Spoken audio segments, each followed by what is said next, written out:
The honourable oral questions, questions orales. The honourable leader of the opposition. Canada needs a pipeline to the Pacific so that we can sell more of our product outside of the United States to other countries, make our economy more independent, strengthen the Canadian dollar, and the purchasing power of all Canadians. The Prime Minister has always been against, but now, last week, he did an about-face in Alberta. But when he came back here, there was a rebellion in his caucus, so I took the words from his agreement. Is he going to vote for those words, or can't we believe his words? The Right Honourable Prime Minister. Mr. Speaker, the Memorandum of Understanding is not something that you can pick and choose from. The opposition leader chose a few words, but not all the words. He forgot the industrial carbon price, the strengthening of that price. He forgot the methane regulations. He forgot net zero 2050. You have to eat the entire meal, not just the appetizer. Eat the entire meal. Well, that would be great if Canadians could buy a full meal, Mr. Speaker. But he's talking about a carbon tax that continues to apply on equipment for farmers, on fertilizer, on those who deliver foods to our stores. And it's causing food inflation to the point that it now is going to cost $17,000 to feed a family of four for a year. Why not get rid of these taxes on groceries so that Canadians can feed their families? The Right Honourable Prime Minister. Mr. Speaker, there is no carbon tax on Canadian farms, which have emissions below 50 kilotons. The impact of the industrial carbon tax on the price of food in Canada, according to the Climate Institute, is about zero. The Honourable Leader of the Opposition. Mr. Speaker, Canada needs a pipeline to the Pacific to sell $30 billion of our energy overseas, outside of the U.S. market, making us more independent, self-reliant, our dollar, and therefore Canadians' purchasing power stronger. The Prime Minister always opposed the pipeline, which his party killed, but last week he flip-flopped and promised while he was in Alberta in a deal that he would build such a pipeline. So I took the very wording right out of that deal and put it into a motion before the House of Commons. He experienced a massive rebellion in his own caucus, but if he's going to vote against his own words, how can Canadians ever believe his words? The Right Honourable Prime Minister.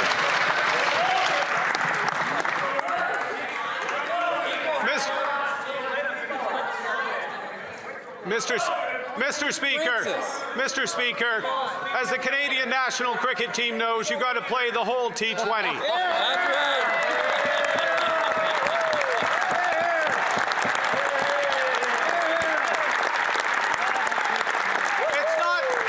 It's not just a couple of overs. It's not just the pipeline. It's not just pathways. It is a price on industrial price on carbon that goes to $130 effective. It is reductions in methane. It is net zero 2050. It is building Alberta strong, Canada strong, durable, sustainable, and the Honourable Leader of the Opposition. I took the wording for the motion right out of his deal. And if he votes against the motion, he's voting against a pipeline to the Pacific. He's voting against overriding the discriminatory and anti-Canadian ban on shipping our energy abroad.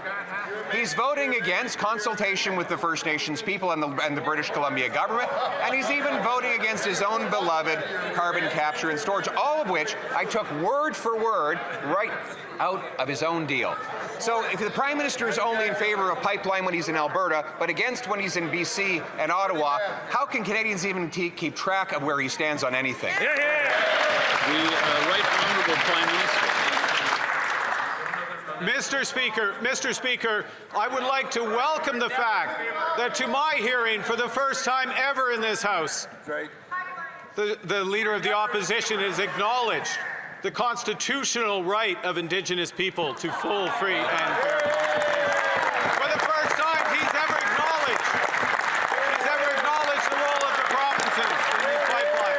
But he hasn't acknowledged yet the need for an industrial carbon price or the reduction in methane, two things that the Premier of Alberta acknowledged, signed wholeheartedly as part of a complete meal. The Honourable Leader of the Opposition. Mr. Speaker, not only do we acknowledge the obligation to consult with our First Peoples, we put that right in the motion. It's there. It's right there. It's right there, Mark. It is. We put it right there so that he could vote for the words that he put in the agreement. But let's be honest, he never planned to honor the agreement. He whispered quietly to the Keep It in the Ground Liberal caucus, don't worry, there will never be a pipeline. We'll delay it until after the election, and then, God forbid, if we win, he says he would kill it altogether. Why can't he say one thing to all Canadians and champion the pipeline with us today? The Right Honourable Prime Minister. Mr. Speaker, the MOU between the Government of Canada and the Province of Alberta is about a pipeline. It is about carbon capture and storage. It is about interties with the clean electricity grid of British Columbia. It's about artificial intelligence data centers. It is about an industrial carbon price that works. It is about methane regulations that get methane down 75% so that we can have the lowest emission, low risk, lowest cost oil in the world and build this country. The Leader of the Opposition. We put the interties proposal right in the motion, right out of his deal. We put the carbon capture right in the motion, right out of his deal. We put the pipeline and the overriding of the oil shipping ban right in the motion. It came right out of the deal that he signed.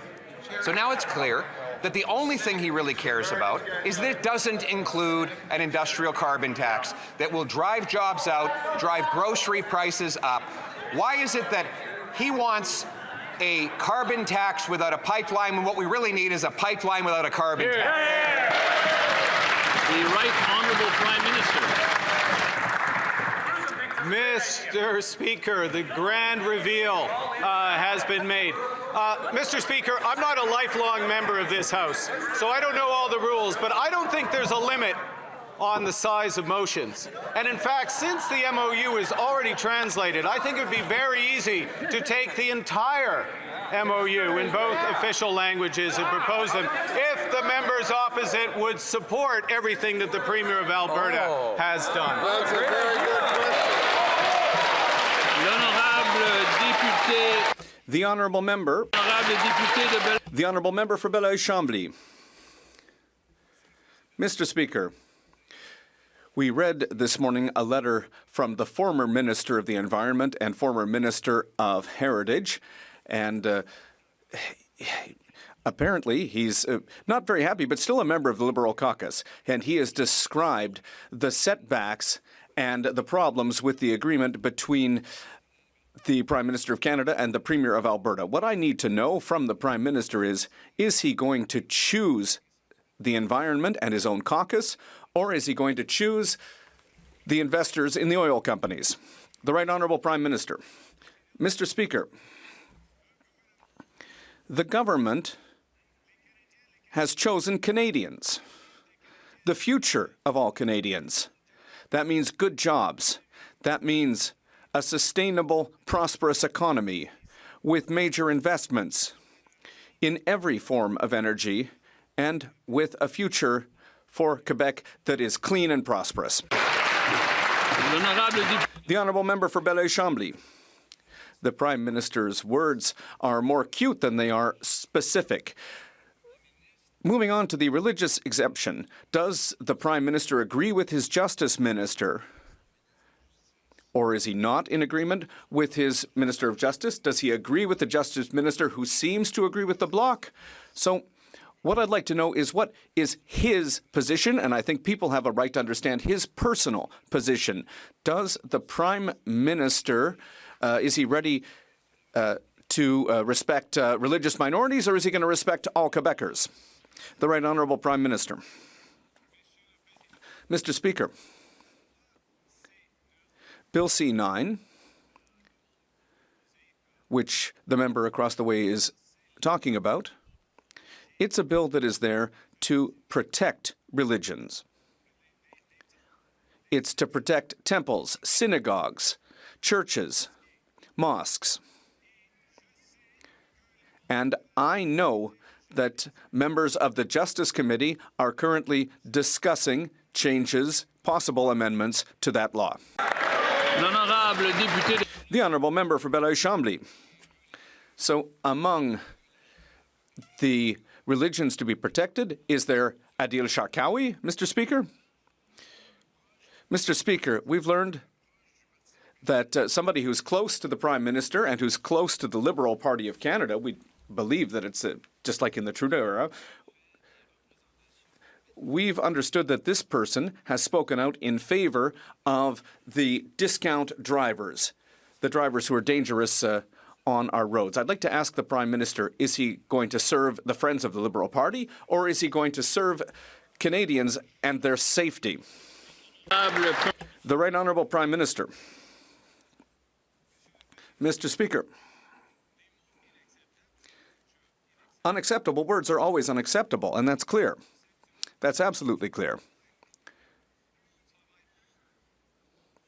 We are working and always working to protect truckers. We are always working to protect rights, and that is why the government is tightening the rules for truckers. The Honourable Leader of the Opposition. Mr. Speaker, speaking of trucks, they take steel, unlike what the Prime Minister said when he asked a reporter whether he or anybody uses steel anymore in Canada. You know, farm equipment takes steel as well. And farming takes fertilizer.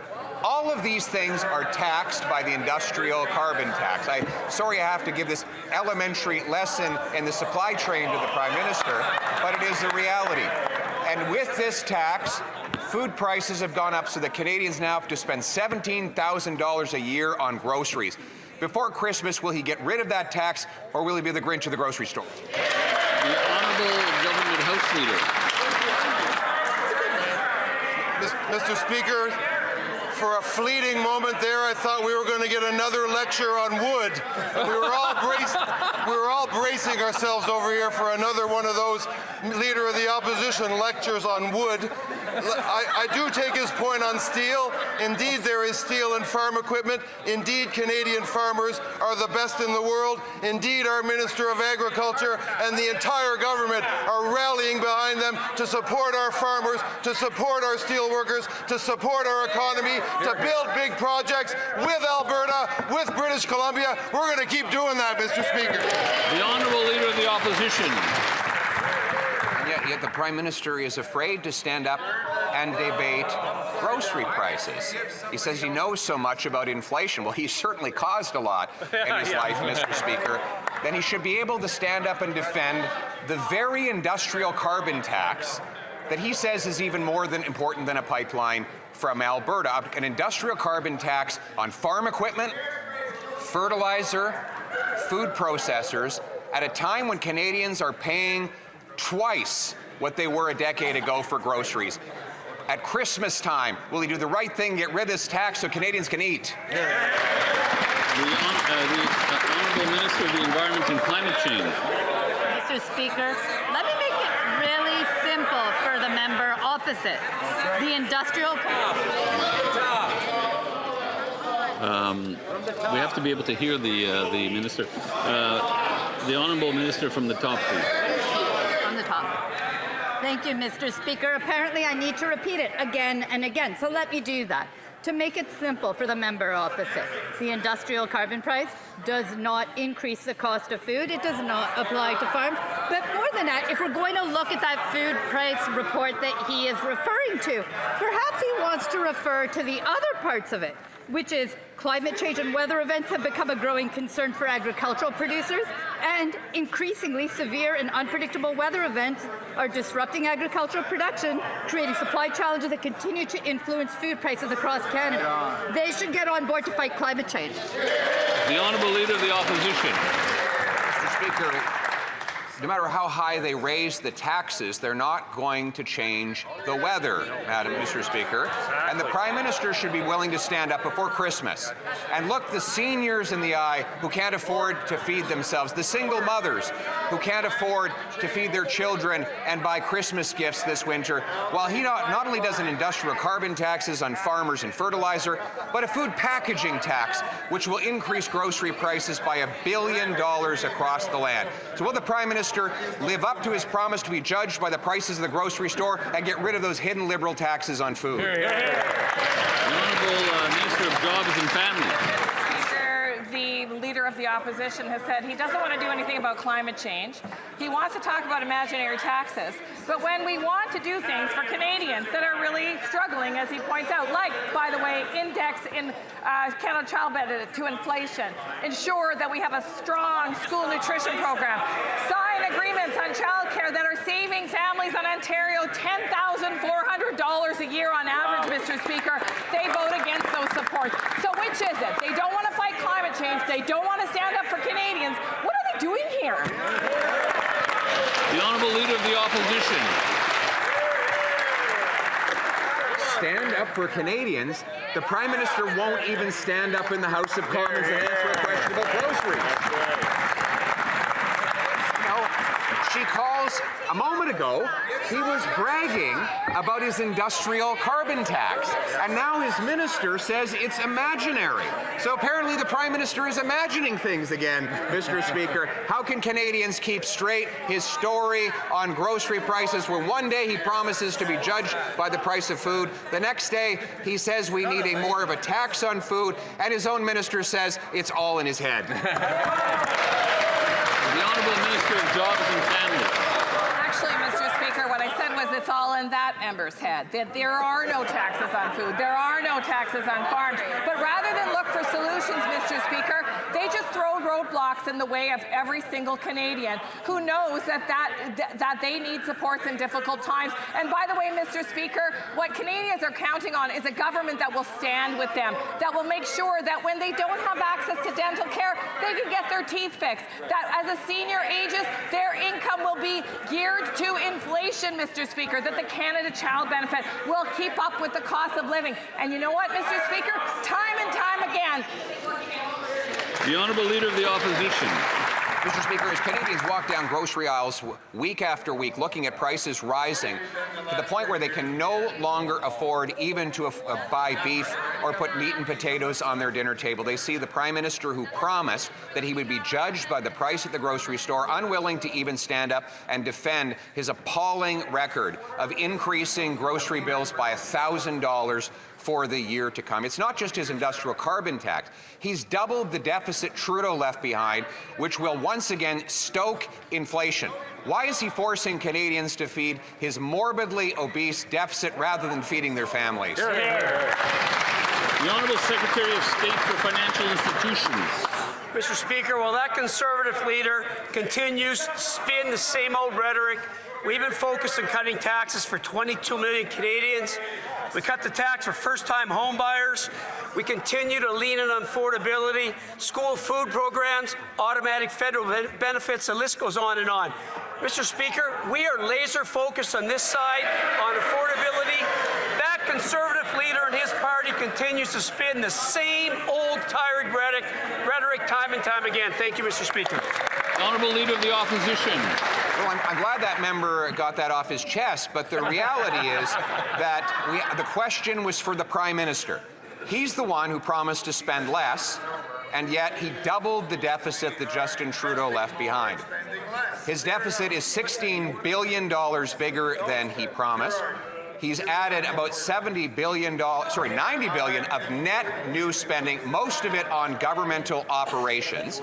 And all of this will contribute to the inflation Canadians are paying at the grocery store. So why won't he stand up and take account for the food price inflation he's caused while Canadians struggle to put Christmas dinner on the table? The Honourable Minister of Natural Resources. Mr. Speaker, newsflash, we're in a trade war. We need to work together. The government of Alberta supports this MOU in its entirety. The citizens of Alberta gave our Prime Minister 2 standing ovations in Calgary for this MOU. The only people who are divided on this are the Conservatives. They should get on board and build Canada.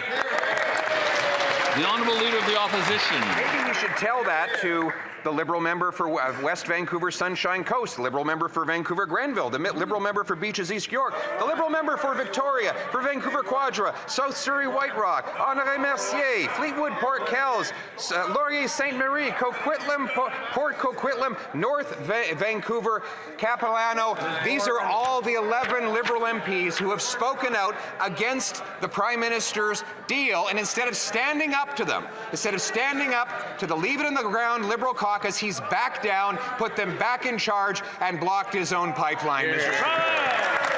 The Honourable Government House Leader.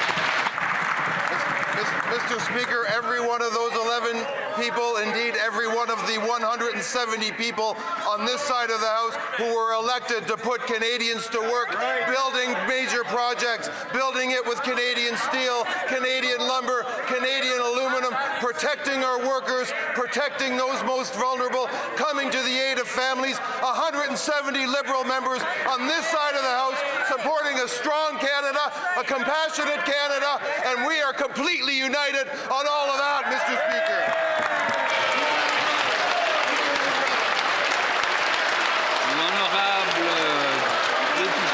The Honourable Member for Pierre Boucher, Les Patriotes Verchères. Mr. Speaker, we wondered why the Liberals... The Honourable Member can start from the top. We don't hear very well. So he can go ahead. Mr. Speaker, we were wondering why the Liberals are protecting low-cost drivers by shifting their responsibilities to the provinces. Well, imagine this. One of the Prime Minister's closest organizers, Tej Dulat, works for the companies that hire these drivers. At the Prime Minister's swearing-in ceremony, this generous Liberal donor was even seated right next to him. No risk of confusing him with a lobbyist because he's not even listed in the lobbying registry. He's using his privileged relationship with the Prime Minister to defend discount drivers, even if it means putting lives at risk. Is that why the Liberals aren't doing anything on this file? Ministre des Transports. The Honourable Minister of Transport. Mr. Speaker, it's this Prime Minister who has called on the CRA to crack down on these discount drivers. It's this Prime Minister who's ordered more inspections to make sure that the Canadian Labour Code is being respected. It's this Prime Minister who's making sure that trucking companies, legitimate trucking companies, can operate in Canada. And that's been recognized in a meeting that I had this morning with who? The Quebec Association of Truckers, who've congratulated the government for everything that has been done by this government. The Honourable Member for Pierre Boucher, Les Patriotes Verchères. Thank you, Mr. Speaker. The Quebec Truckers Association also says that there's a lot of things the government can still do to fix this file. When it comes to discount drivers, the Liberals once again appear to be protecting the interests of their friends. Unless it's the interests of their own pockets, because in addition to the Prime Minister's organizer, who's lobbying unofficially, the Liberals have received $85,000 in donations from people linked to discount drivers. It's extremely worrying to see their inaction when road accidents have gone up by 35% in Quebec in just 1 year. If road safety is really a priority for the Liberals, how is it that the Bloc's 10 requests have not been applied? The Honourable Minister of Transport. Mr. Speaker, in all the actions that have been taken by the Prime Minister, by the Minister of Finance, by the Labour Minister and the Minister of Transport to crack down on these discount drivers, regime that I would note was created by Mr. Harper, one thing has been missed, and I think that Mr. Plamondon is going to come and reproach the Bloc Québécois because the Bloc is asking for the federal government to interfere in the jurisdiction of the government of Quebec to fix their issues and their problems. Mr. Speaker, we're not going to do that. The honourable member for Chilliwack Hope. The Prime Minister can't be trusted on pipelines. He endorsed Justin Trudeau's cancellation of the approved Northern Gateway pipeline and stopped the shipment of Canadian oil through northern BC. Now he claims he might allow a new pipeline, but his Liberal MPs insist that it will never get built. Instead of playing both sides, the Prime Minister should definitively endorse a new pipeline to Canada's west coast and cancel the Liberal ban on shipping oil from northern BC. Will the Prime Minister finally stop the doublespeak, stop obstructing the pipeline, and vote for the Conservative motion today? The Honourable Minister of Natural Resources. Mr. Speaker, for a future pipeline, it means diversifying our trade and greater competitiveness on a global scale. We need to put cards in our hand to fight this trade war. But there are things we need to do to get there. Things like in the Memorandum of Understanding that we can get united behind, like the carbon price. The Conservative motion conveniently ignores strengthening industrial carbon pricing. The leader opposes something that the Premier of Alberta agrees with. We support the entire MOU. We hope they will. The honourable member for Chilliwack Hope. Mr. Speaker, we'll take no lessons from a minister who conducts Indigenous consultations over Zoom. And we absolutely will oppose a carbon tax in all of its forms, Mr. Speaker. This Prime Minister has said that he's told us keep it in the ground caucus that the pipeline will never happen, while he promises Albertans that it might. So today he can finally come clean with Canadians and provide crystal clear clarity. He can support our motion, which is based on his MOU, vote to cancel his tanker ban, and greenlight a new pipeline. So why doesn't he get out of the way, stop obstructing the pipeline, and vote for our Conservative motion? The Honourable Parliamentary Secretary. Mr. Speaker, what you're hearing from member opposite is exactly the problem with this MOU. It discounts several things. One, that in a federation, we work together. We work with provinces, we work with Indigenous communities to make things happen. Getting out of the way is only a strategy if you want to get nothing done. The way to get things done is to work together. And for every single member from British Columbia on the other side of the House, I ask, how can they support a motion that ignores British Columbia and British Columbians completely? They should be ashamed of themselves. The honourable member for Calgary-Midnapore. Today is a monumental day for Canada's energy sector and for my province of Alberta. We will see if the Liberals stand behind their Prime Minister's promise to build a pipeline for Canada, or will he do as his predecessor and submit to his Keep It in the Ground caucus.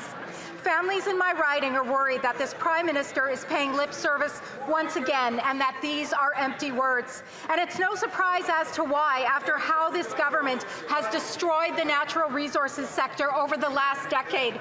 So will the Liberals stop obstructing a pipeline and vote for our motion?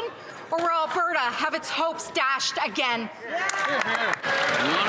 Honourable Secretary of State for Labour. Speaker, I think that honourable member should tell her constituents this, that this government was elected to do big things, that we are focused on making the largest infrastructure investment in Canadian history, Mr. Speaker. We're going to be building bridges, community centres, hospitals, transit, thousands of good-paying jobs, Mr. Speaker, with Canadian steel, Canadian lumber, Canadian aluminum, with Canadian skilled trades workers.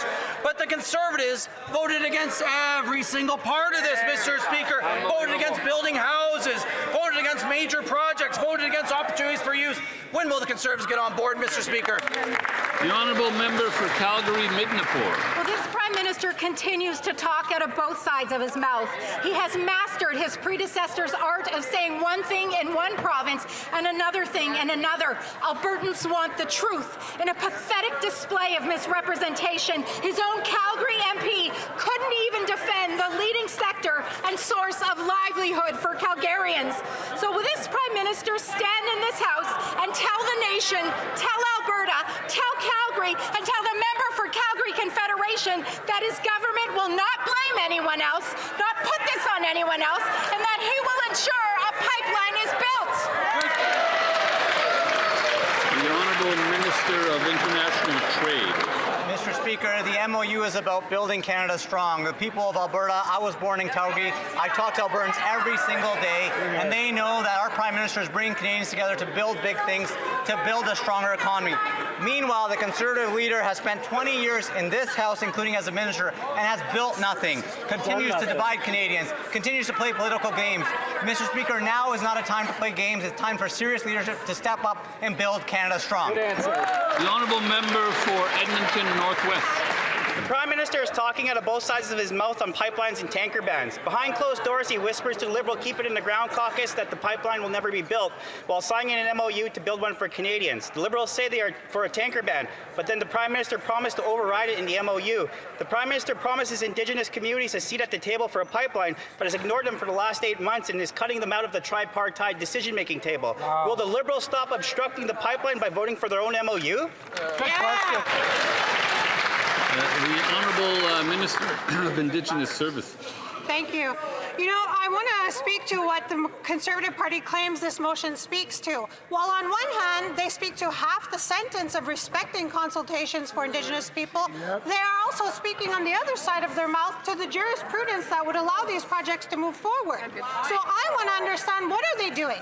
Are they consulting or pushing projects forward? Because that's the concern of Indigenous people. That is what they're bringing to the table. That is what we're looking at when they come and work with us in partnership, and that is the future that they want to decide on with us. The honourable member for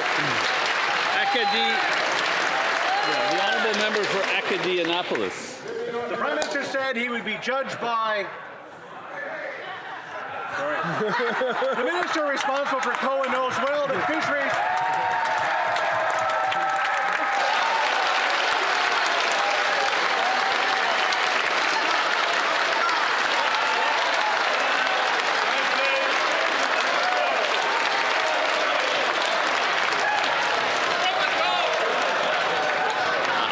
Afraid this would happen. Not from the top, but he may continue. Mr. Speaker, the minister responsible for COA knows well that fisheries, forestry and agriculture remain at the heart of Nova Scotia's economy. When the Atlantic Economic Panel was announced 2 weeks ago, were representatives from these sectors included? And could the minister tell us how he plans to ensure that these important industries will have a way to contribute to the panel's work? Great question.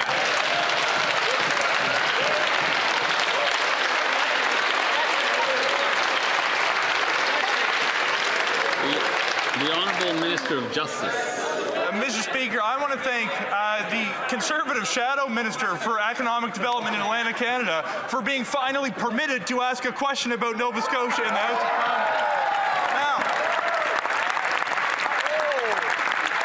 Mr. Speaker, it speaks volumes about the Conservative Party that since he has joined the government, they are yet to actually replace him and go without a voice from Atlantic Canada representing the economic interests of Atlantic Canada. Yes, we rely on these traditional industries that he cited in his question, but we've appointed a private sector-led panel of business leaders to shoot the path forward on energy, on defense, on clean tech to ensure we have good paying jobs. The honourable member for Thornhill. I think it's safe to say, after all of that, the Prime Minister regrets telling Canadians that he's going to be judged by the prices at the grocery store. That's right. Because these prices are skyrocketing and it's only getting worse. Now 1 in 10 people in Toronto are using a food bank, and even full-time job holders have to use one too. Instead of getting full carts at the grocery store, Canadians get to watch trending TikTok videos about making what they're calling poverty meals. That's out of ramen and hot dogs. So can the Prime Minister seriously say, with a straight face, that this is the standard that he wants Canadians to live under? The Honourable Secretary of State for Children and Youth. Thank you, Mr. Speaker. While the Prime Minister is delivering for Canadians, let's take a moment to reflect on the hypocrisy of the members opposite in this House. They voted against meals for children at school. They voted against $800 worth of savings for families through the school food program. They voted against dental care for seniors and for children.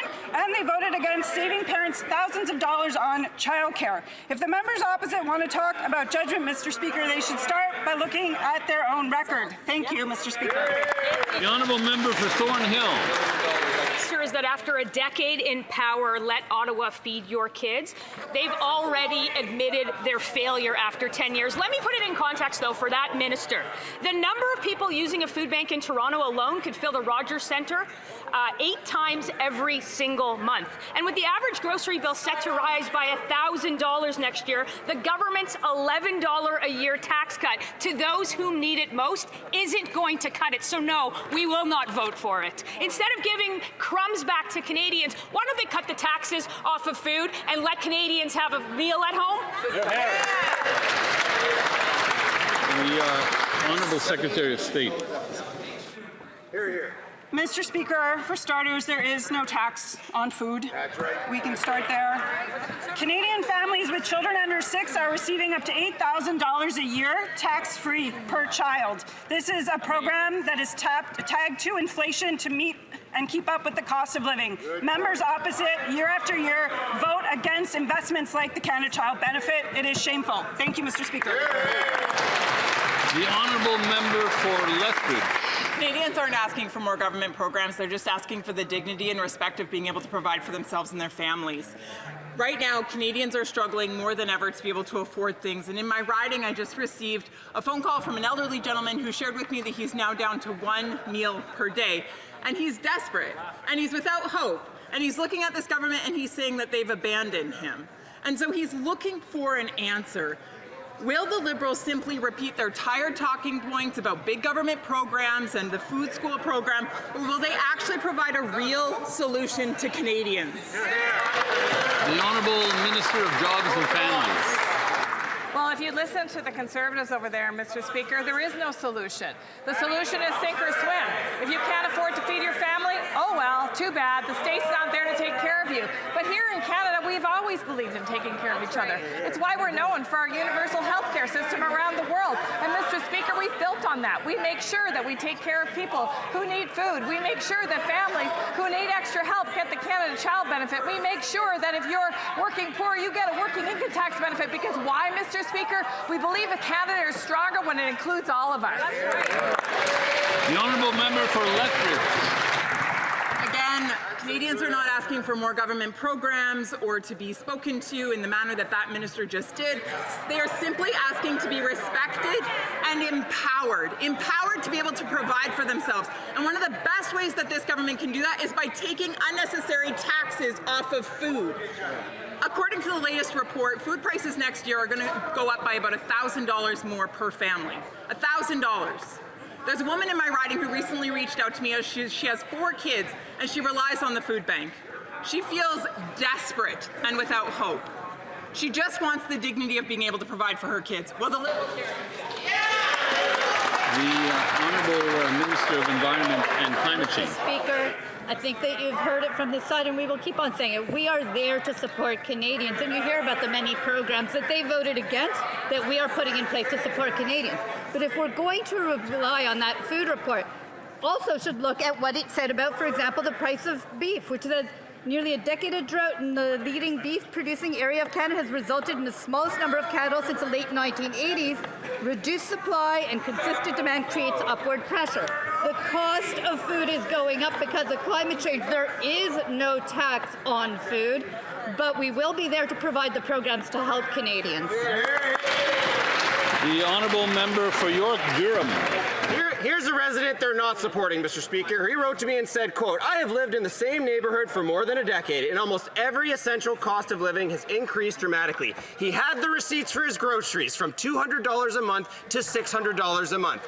And what did the Prime Minister say? We should judge him by the price of groceries at the store. Well, that's some judgment, Mr. Speaker, some failure. And next year will get worse. Canadians will pay $1,000 or more, according to the Food Rights Report. Given those struggles, will the Prime Minister end his inflationary spending, scrap the carbon tax, and get rid of the new fuel tax?" The Honourable Parliamentary Secretary to the Minister of Finance. Mr. Speaker, it's almost the holidays. Goodwill to all. The opposition leader says, nah, let's circle back next year after my leadership review. Meanwhile, hardworking Canadians wait for a well-earned tax break. They wait for a $50,000 first-time homebuyer's tax cut. Children wait for healthy meals at school. Families and seniors wait for affordable housing. And In addition to that, that member won't even stand up in this House and support the healthcare infrastructure fund that would build a hospital in Durham region that's badly needed for a family. He should be ashamed of himself. The honourable member for Mégantic-l'Érable, Lotbinière. The Prime Minister sat just across the way, made it a personal issue. He told Canadians that he wanted to be judged on the price of groceries. Irrespective of the excuses the Liberals keep repeating in the House today, it was the Prime Minister himself who decided what he wanted to be judged on. Well, not only has he failed miserably to bring prices down, but the bill will increase by another $1,000 next year. Why has the Prime Minister duped Canadians who are increasingly lining up at food banks because of his inflationary spending? The Honourable Minister for Government Transformation. Thank you, Mr. Speaker. It's rather unfortunate to spend so much energy to be elected, only just to harp on the same thing over and over again, speaking points from their leader to answer. It's even sadder to see that they vote against the childcare benefits, against the school food program that is saving $800 for the most vulnerable families. They voted against affordable housing, Mr. Speaker. They voted against the dental care system. When he talks about inflationary spending, I would like him to tell us what he even means by that. The honourable member for Mégantic-l'Érable, Lotbinière. Consultants, bureaucracy, all of that. No Liberals has stood up to defend the Prime Minister who said to Canadians, "You will judge me on the price of groceries." That is what he said. 36% of Quebecers face food insecurity, 3 million visits per month to food banks in Quebec. The Prime Minister's wealthy friends are certainly not affected by the reality of families skipping meals. They have enough money. They eat their fills. He promised to lower food prices. He misled Canadians. Will he stop his inflationary spending so that families can finally eat their fill, Mr. Speaker? The Honourable Minister. In the previous answer, Mr. Speaker, I listed everything against which they voted that supports people in his riding, Quebecers and Canadians from coast to coast to coast. We were elected to give opportunities to all Canadians and to all Quebecers, and that's what we're doing. 54,000 jobs created in November, 67,000 in October, 60,000 created in September. Unemployment is going down, inflation is going down, Mr. Speaker, because on this side of the House, we are building the strongest G7 economy. The Honourable Member for Chicoutimi-Le-Fjord. Mr. Speaker, the Prime Minister said that we needed to judge him on the cost of groceries. 8 months later, the price of food has exploded and families can't feed themselves. The 2026 report forecasts a worsening situation in Saguenay. 70 organizations that offer food assistance confirm that requests have gone up faster than what is available. When will the Prime Minister end his inflationary spending so that Canadians can eat their fill? The Honourable Leader of the Government in the House. Mr. Speaker, I would like to recognize how good my colleagues' local teams are, hockey-wise, but what he doesn't recognize is that no one in the Saguenay is saying, take these programs away. Remove the school food program. We don't like it. Remove support for organizations. We don't like it. Remove support for volunteers. We hate that. Remove the housing benefits. No one is saying that in the Saguenay, Mr. Speaker. The member should vote with us to keep these supports for the people of the Saguenay and elsewhere in our country. The Honourable Member for Chicoutimi-Le-Fjord. Mr. Speaker, the Liberals need to stop burying their heads in the sand, and they need to be aware of what is actually happening on the ground. The majority of requests now come from families where both parents work. We're no longer talking about single parents, and that's alarming. The Canadian Food Report predicts an additional $1,000 per year per family for food, one of the largest increases ever seen in our history. When will the government allow Canadians to finally feed themselves with dignity? The Honourable Leader of the Government in the House of Commons. Mr. Speaker, my colleague, the Minister for Public Services and Procurement, asked a very pertinent question earlier. What is an inflationary expenditure at the end of the day? Month after month, day after day, week after week, in these halls, we're asking, is it supporting aluminium workers? Is it helping kids eat at school? Is it helping people with their dental care? Is that inflationary spending? Is it health transfers to province? What is an inflationary spending?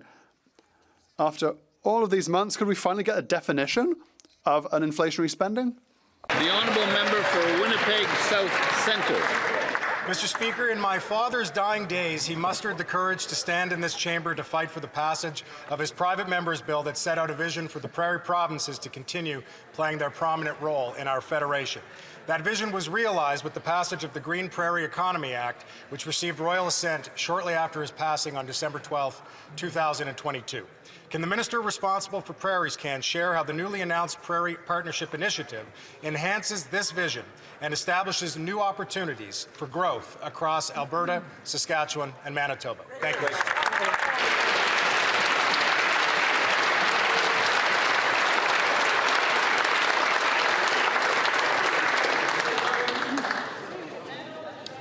The Honourable Minister. I want to thank the member for Winnipeg South Centre for his question and for his continued support as we advance the legacy that his father set in motion for a stronger prairie economy. Here, here.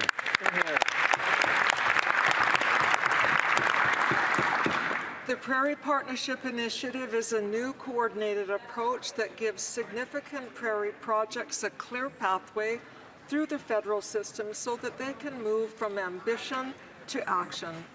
By aligning federal expertise with prairie priorities, the PPI will help meet this critical moment by positioning the prairies at the... The Honourable Member for Middlesex. The Prime Minister told Canadians that he should be judged by prices at the grocery store. Well, Canadians have judged, and they're angry. When the Liberals came into office in 2015, the Canadian grocery bill was $159 a week. And after 10 years, it's more than doubled now to $338.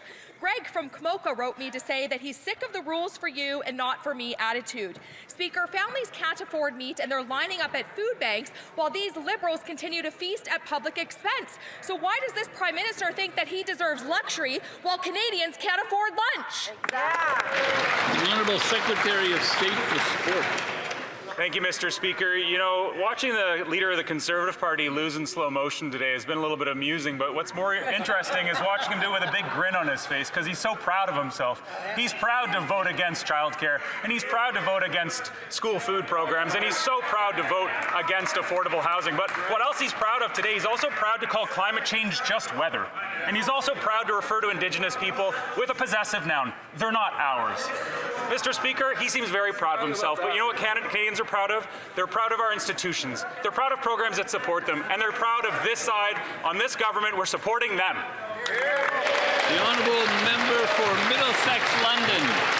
Are starving, and this member is making fun of things, and I say the Liberals should all be judged by the prices at the grocery store. Bad Liberal policies are what's driving up the cost of food by $1,000 next year. Caitlin from Thames Centre says the government is driving us into systemic destruction at the cost of food, fuel, and groceries soar. Elber from Strathroy asks why the Prime Minister promised cheaper groceries, safer streets, and more homes, but after 7 months, all he's delivered is higher prices, higher crime, and less for hardworking Canadians. So do the Liberals even care that there's over 2.2 million visits to food banks, or are they just here to help Brookfield line the Prime Minister's pockets?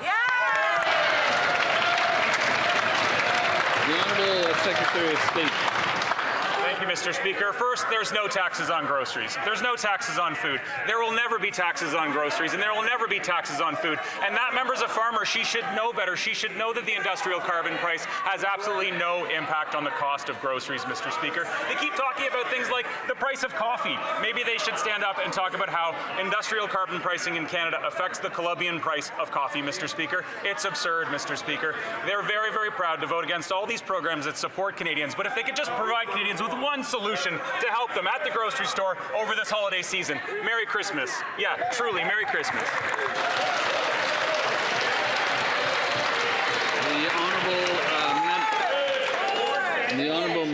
The honourable member for Saskatoon South. Well, thank you, Mr. Speaker. The Prime Minister told Canadians he should be judged by prices at the grocery store. Guess what, Mr. Speaker? I have a better idea. Come to my food bank. 23,000 visits a month at the Saskatoon Food Bank. And better yet, we have a resurgence of scurvy in northern Saskatchewan. The Canadian Food Price Report confirms additional $1,000 will be needed next year to feed a family of 4. So is the Prime Minister ready to remove the industrial carbon?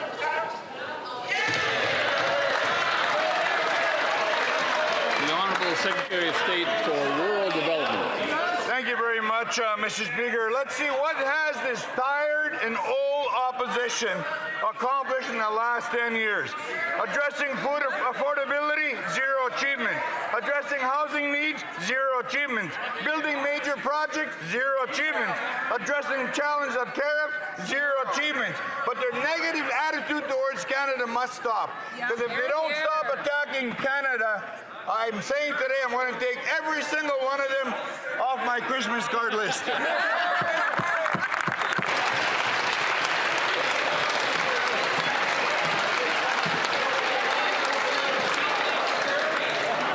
The honourable member for Surrey Newton.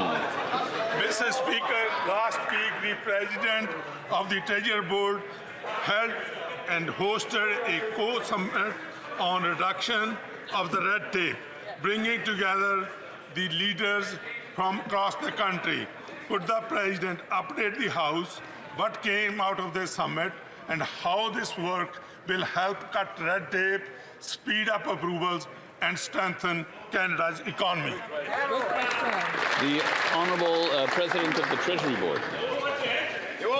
Mr. President, I would like to thank my colleague for this excellent question. The summit was an important step forward, building on the 60-day red tape review we launched in July. We recently announced a new series of horizontal reviews. These reviews look across government to eliminate regulatory barriers and deliver faster and more reliable services, so we can grow our economy faster and build Canada strong, and to build the strongest economy in the G7. Thank you, Mr. Speaker. The honourable member for Edmonton Griesbach. Mr. Speaker, this Prime Minister told Canadians he should be judged by prices at the grocery store. Well, 8 months later, those prices have skyrocketed. I've heard countless horror stories in Edmonton of families struggling to afford food. I've even heard of single moms selling their furniture online to pay for rent and groceries. Just this week, Miranda from North Edmonton told me, I honestly don't know how people are getting by. It's heat or eat. When will these Liberals cut their inflationary spending and gas the industrial carbon tax so Canadians can afford to eat? The Honourable Secretary of State for Seniors. 2025 winds down and we're reviewing our Spotify Wrapped. Let's look at the Conservatives' 2025 Wrapped. In 2025, the Conservatives lost their 4th election in a row, spent Alberta's money on a by-election so they could say they created at least one job, invented imaginary taxes, and presented a platform with no plan to support seniors or families. Mr. Speaker, they need to work on their playlist because they are not listening to the same tunes as Canadians.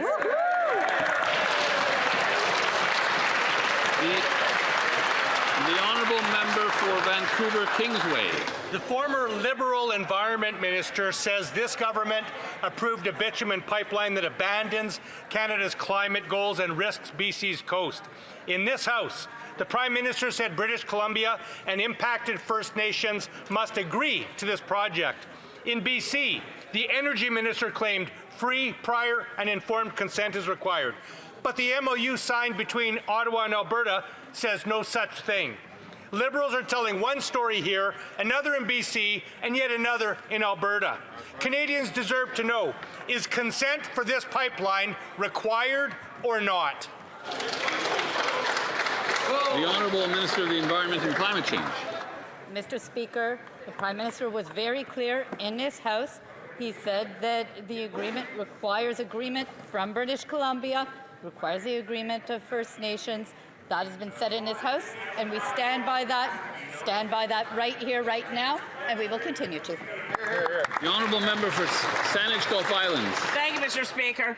One section of the enormous Bill C-15, over 600 pages of omnibus budget bill, that's not yet been even mentioned in this place, and it wasn't mentioned in the budget either. So the idea that the Budget Implementation Act just implements things in the budget is belied by pages 301 to 304, with it exempt at ministerial discretion the application of Canadian law to any entity, which could be people or corporations, at the discretion of the minister with no public oversight. Can anyone here, particularly the Minister of Finance, explain?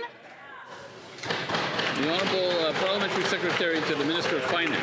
I agree with the member that the budget bill is full of really great measures for this country, but one thing we can all acknowledge is that Canada has world-class innovators and entrepreneurs, those of whom will help us build the strongest economy in the G7. As part of that process, we're reducing red tape to broaden the use of something called regulatory sandboxes to help foster and spur research and development and innovation. We'll do this in a responsible way, in a forward-looking way, and in a temporary way. These will be authorizations that are limited, but these will help us keep up with the speed of innovation in this country. Thank you. And that concludes question period.